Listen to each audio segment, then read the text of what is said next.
வணக்கம். தமிழில் ரிலீசஸ் எதுவுமே இல்லைனா மற்ற படங்கள் பார்க்க என்னமோ மனசு வரவே மாட்டேங்குது. தமிழ் என்ன வார வாரம் அவ்வளோ நல்ல படமாக வருது, எல்லாமே நல்ல படமாக ரிலீஸ் ஆகுதுன்னு நீங்கள் கேட்கலாம்.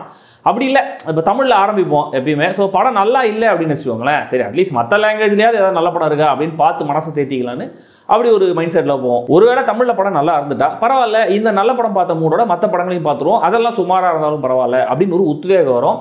ஆனால் நம்ம ஸ்டில் நம்ம பொழப்புன்னு ஒன்று இருக்குல்ல, அதனால் அவ்வளோ சூஸியெல்லாம் இருக்க முடியாது. அதனால் இந்த வஷ் லெவல் 2 குஜராத்தி படத்தை ஓடிடியில் பார்த்தேன், நெட்ஃப்ளிக்ஸில் ரிலீஸ் ஆயிருக்கு. வஷ் பார்ட் 1 ஹிந்தியில் ஷைத்தான் அப்படின்ற பேரில் ரீமேக் ஆச்சு.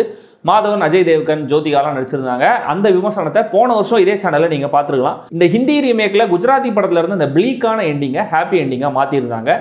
இப்போ அந்த குஜராத்தியோட ஒரிஜினலுக்கு டைரக்ட் சீக்குவலாக வந்திருக்கிற படம் தான் இந்த வஷ் லெவல் 2. எந்த லெவல் அப்படின்னு சொல்கிறேன்.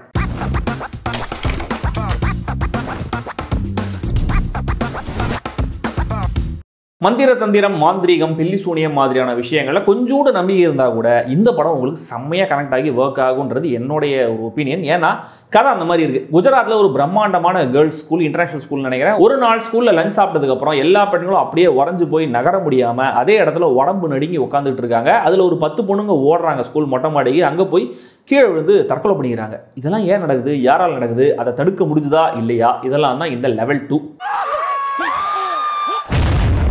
லெவல் 1ல் இருந்ததுன்னா லெவல் 2க்கு போக முடியும். அதனாலேயே முதல் பார்ட்டுடைய பல தோசைகளை திருப்பி போட்டு வேற டாப்பிங்ஸை தூக்கியிருக்காரு இயக்குனர் கிருஷ்ணதேவ் யாக்னிக்.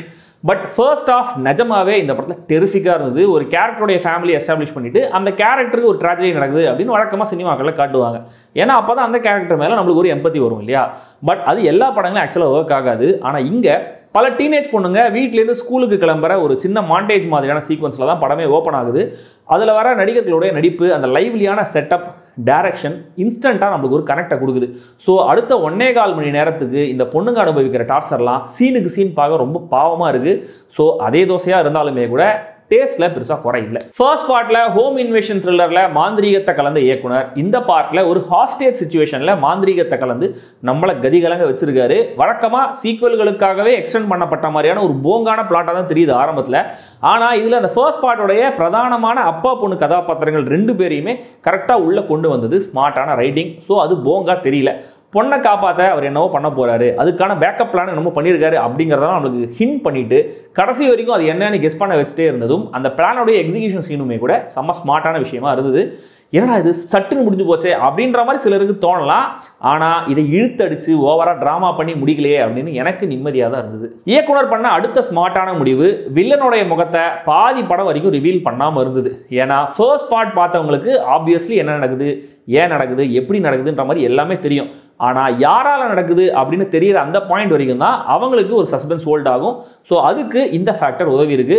அண்ட் அந்த காட்சிகளும் செம்ம வயலண்ட், அந்த வயலன்ஸும் அது நடக்கிற விதமும் அடி வைத்த கலகிக்கிட்டே இருக்கு.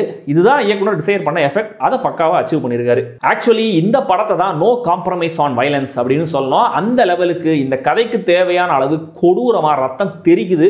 ஒரு பொண்ணை கத்தியை எடுக்க வச்சோம், இன்னொரு பொண்ணை துப்பாக்கி எடுக்க வச்சோம், வில்லம் பண்ணுற அந்த சாடிஸ்டிக்கான ஆக்ட்ஸ், அங்கேருந்து வேற லொக்கேஷனுக்கு கதை மூவ் ஆகிற பாயிண்ட், பஸ்ஸில் இவங்க பேசிக்கிற விஷயங்கள்னு இன்டர்வல் தாண்டியும் கொஞ்ச நேரம் இந்த டென்ஷன் ஹோல்ட் ஆகுது. ஆனால் படத்துடைய டிராபேக்ஸ்னு சொல்லணும்னா அகைன் ஃபர்ஸ்ட் பார்ட் பார்த்தவங்களுக்கு இன்டர்வலுக்கு மேலே சொன்னாலே அந்த பாயிண்ட்டுக்கு மேலே கொஞ்சம் போர் அடிக்க ஆரம்பிக்கும். காட்சிகள் ரெப்பிடேட்டிவாகவும் ஃபீல் ஆக ஆரம்பிக்கும் ஃபர்ஸ்ட் ஹாஃப்லேயே. அண்ட் அந்த ஸ்கூல் லொக்கேஷனை விட்டு வந்ததுக்கு அப்புறமும் கூட வயலன்ஸ் கொஞ்சம் எக்ஸ்டெண்ட் பண்ணுறாங்க. அது கொஞ்சம் தேவையை விட அதிகமாக தான் தெரிஞ்சுது. அண்ட் ஆல்ரெடி சொன்ன மாதிரி இந்த ஃபர்ஸ்ட் பார்ட் கிளைமேக்ஸில் இந்த பெரிய யாகம், நிறைய பொண்ணுங்க, ஜமீன் கோட்டை பில்டிங் அப்படிங்கிற மாதிரிலாம் லொக்கேஷனை பார்த்து இந்த கிளைமேக்ஸை பார்க்கும்போது ரொம்ப லோக்கியாக இருக்கே அப்படின்னு ஃபீல் ஆகலாம். அண்ட் வில்ல எப்படி அந்த ஸ்கூலை கண்ட்ரோல் எடுத்தான் அப்படிங்கிறதுக்கு ஏதாவது ஒரு உருப்படியான லாஜிக் சொல்லுவாங்கன்னு எதிர்பார்த்துட்டே இருந்தேன். ஆனால் அப்படியே விட்டாங்க. சினிமாகிராஃபி, எடிட்டிங், டெக்னிக்கலாக செம்ம ஸ்லீக்கான காம்பேக்டான குவாலிட்டியான ப்ரொடக்ஷன் இது. இந்த இன்ஜுரிஸ், பிளட் ஷெட்லாம் எப்படி டிசைன் பண்ணாங்கன்னு தெரியல. டிசைன் பண்ணவங்கள கண்டிப்பாக பாராட்டி ஆகணும், அவ்வளோ ரியலாக இருந்தது. ஆண்ட்ரூ சாமியலோட இசை இருக்கிற இடம் தெரியாமல் தேவையான தீலை கிரியேட் பண்ணியிருக்கு. சவுண்ட் டிசைனும் சூப்பர். அட்டகாசமாக எல்லாரும் பெர்ஃபார்ம் பண்ணதும் இந்த படம் இவ்வளோ எஃபெக்டிவாக இருக்க ஒரு முக்கியமான காரணம். அப்பா கேரக்டரில் ஹித்து கனோடியா விக்ரம் படத்தில் வர கமல்ஹாசன் மாதிரியே சில காட்சிகளில் தெரிகிறாரு. ஏதாவது ஒரு சீனில் கேமராவை பார்த்து ஆரம்பிக்கலாம் அப்படின்னு கேட்டிருந்தா வீட்டிலேயே சில்லறையை சதவிட்டு இருப்பேன். கோல்டா வில்லன் கிட்ட பேரம் பேசும்போதும் சரி, பொண்ணை பார்த்து எமோஷனலா ஃபீல் பண்ணும்போதும் சரி ரொம்ப நல்லாவே நடிச்சிருந்தாரு. முதல் பார்ட்டுடைய வில்லன் ஹிதேன் குமார் தான் இதுலயும் வில்லன். எப்படின்னு நீங்க படம் பார்த்தா தான் புரியும். நான் சொன்னா ஸ்பாயிலர் ஆயிடும். கவர்மெண்ட் ஸ்கூல்ல பிடி சார் மாதிரி இருந்துகிட்டு அந்த வில்லன் கேரக்டர் பண்ற வேலைகள்லாம் பயங்கரமா இருந்தது. அந்த ஈவில வக்ரத்தை ஹிதேன் குமார் ரொம்ப சிறப்பாக போர்ட்ரே பண்ணியிருந்தாரு. ஸ்கூல்ல படிக்கிற டீனேஜ் பொண்ணுங்க கேரக்டர்ஸ்ல ஒவ்வொருத்தருமே ரொம்ப நல்லா நடிச்சிருந்தாங்க. நல்ல காஸ்டிங் டிசிஷன்ஸ் எல்லாமே. அதுவும் மாடியிலேருந்து கீழே குதிக்க நிற்கிற அந்த சீன்ல ஒவ்வொரு ஆக்டருமே எக்ஸலண்டா அந்த பேனிக்க செல்ஃப் கண்ட்ரோல் இல்லை அப்படிங்கிறத, கீழே குதிக்க விருப்பம் இல்லை அப்படிங்கிற அந்த பயத்தை ரொம்ப நல்லா காட்டியிருந்தாங்க. அந்த சீன் எடுக்கப்பட்டிருந்த விதம் கண்டிப்பா எப்பயுமே பேசப்படும் நினைக்கிறேன். ஸ்கூல் பிரின்சிபலா மோனல் கஜார், போலீஸா சேட்டந்தையான் 2 பேரும் நல்லா நடிச்சிருந்தாங்க. முதல் பார்ட்ல பாதிக்கப்பட்ட அந்த ஒரே ஒரு பொண்ணா நடிச்சிருந்த ஜான்கி போடிவாலாக்கு நேஷனல் அவார்டே கிடைச்சது. இந்த பார்ட்ல அவங்களுக்கு பெரிய வேலை இல்லை, பட் அவங்களுடைய அந்த அப்பியரன்ஸ், கொடுக்கப்பட்ட ஸ்கோப்ல அவங்களுடைய பெர்ஃபார்மன்ஸ் ரெண்டுமே நோட்டபுளா இருந்தது. மொத்தத்துல ஹாரர் பட விரும்பிகளுக்கு இந்த பிளட் கோர்லாம் ஜாலியா பாப்கார்ன் சாப்பிட்டே பார்ப்பேன் அப்படின்னு சொல்ற ஆடியன்ஸுக்கு ஏத்த ஒரு வீக்கெண்ட் படம் தான் இந்த வஷ் லெவல் 2. பர்சனலா எனக்கு இந்த வருஷம் வந்து அந்த வெப்பன்ஸ் படம் எப்படி இருந்ததோ அதுக்கு ஈக்குவலான ஒரு எஃபர்ட்டா இந்த படம் தெரிஞ்சது. விருப்பம் இருக்கிறவங்க பாருங்க. நெட்ஃபிளிக்ஸ்ல குஜராத்தி, ஹிந்தின்னு 2 மொழிகள் இருக்கு. குஜராத்தி தான் ஒரிஜினல், இங்கிலீஷ் சப்டைட்டில்ஸும் இருக்கு. குழந்தைகள், கர்ப்பிணி பெண்கள், இளகிய மனம் படைத்தவர்கள் ப்ளீஸ் அவாய்ட்.